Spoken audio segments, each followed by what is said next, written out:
When I started college, I genuinely believed I was doing everything right. Not perfect, but right.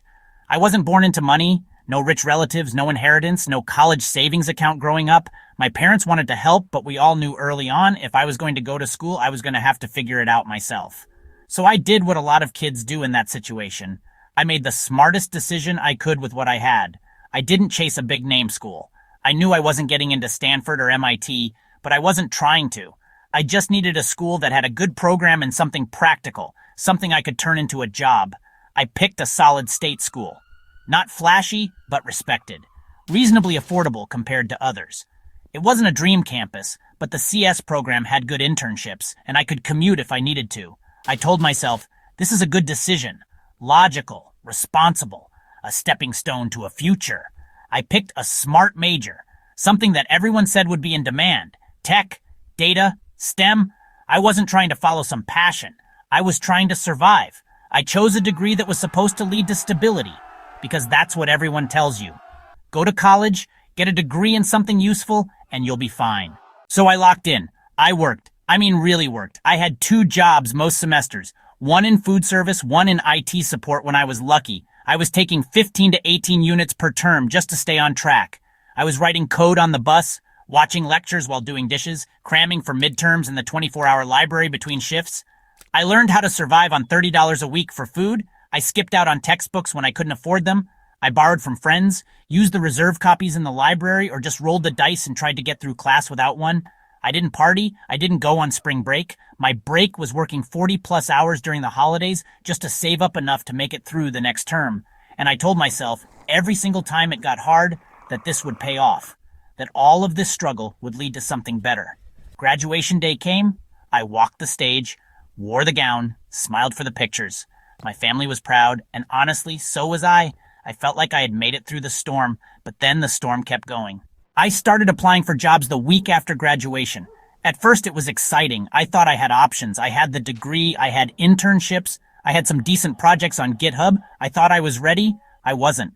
What I didn't know was that entry level doesn't mean first job. It means we want someone cheap, but already trained.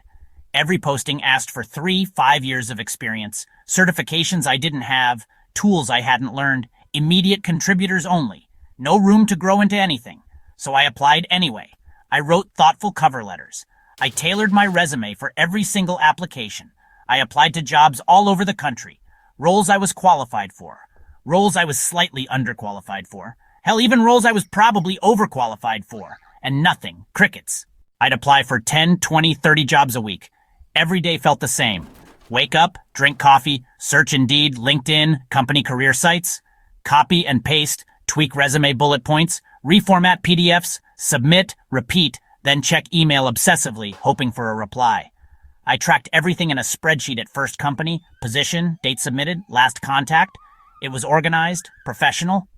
But after a while, it got depressing, watching the no response column grow longer and longer, so I stopped tracking.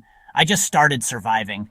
By the end of the first year, I had applied to somewhere between 2,000 and 3,000 jobs. That's not an exaggeration. That's real. Applying to jobs became a job, except it didn't pay. It didn't even thank me for showing up. And during that time, I still had to work.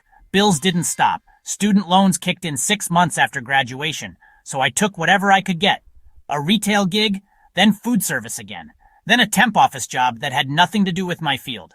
I had a degree in tech. I was helping someone schedule dentist appointments and organize receipts.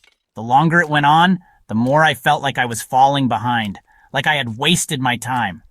I watched classmates announce new jobs on LinkedIn. People I knew who dropped out were already making more than me doing sales or trade work. It felt like I had missed the memo, like I'd made the wrong choice. And the worst part?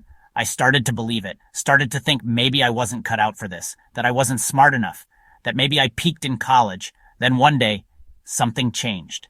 After all the rejection, after the burnout, after the part-time jobs, after years of applying, someone gave me a shot. It was a small company, nothing huge, but the hiring manager. She looked at my resume and didn't just see gaps. She saw effort. She saw all the work I'd done to stay afloat.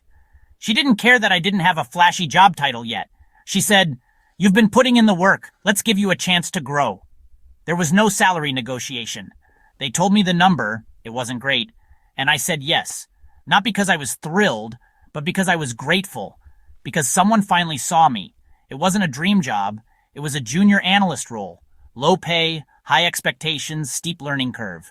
But it was in my field. It used the skills I studied. It mattered. I moved out of my parents' house, finally, but I had to share a 2-bedroom apartment with 3 roommates to make rent work. It's loud, it's cramped, and I sleep next to a washing machine, but it's mine. And every morning when I log into that new job, I remind myself, I didn't get lucky. I earned this. I survived everything leading up to it.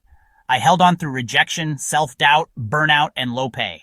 And I'm still here. So yeah, being a new college grad, it's not what they told us it would be. It's not smooth, it's not secure, it's not automatic, it's survival. But I promise you, that first yes, that one opportunity after thousands of rejections, it means everything. It's a crack in the wall.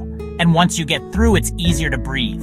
If you're still out there applying, still doubting, still grinding, I see you. You're not broken, you're not behind, you're just early in the story, and you're going to make it.